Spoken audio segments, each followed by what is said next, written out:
देश भर में आज राष्ट्रीय मतदाता दिवस के रूप में मनाया जा रहा है। इस सिलसिले में झारखंड के सिमडेगा जिले में मतदाता शपथ कार्यक्रम आयोजित किया गया। जिले के समाहरणालय सभा कक्ष में आयोजित कार्यक्रम में उप विकास आयुक्त दिनेश कुमार सिंह समेत विभिन्न विभागों के पदाधिकारियों और कर्मचारियों ने मताधिकार का उपयोग करने की शपथ ली।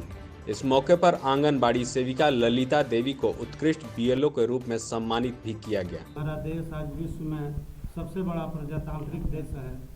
हम अपने मताधिकार का प्रयोग अवश्य करें ताकि हम ऐसी सरकार का चुनाव कर सकें जो कि हमारे दुख सुख को समझे और हमारी कठिनाइयों को समझते हुए उसका समाधान का उपाय करें।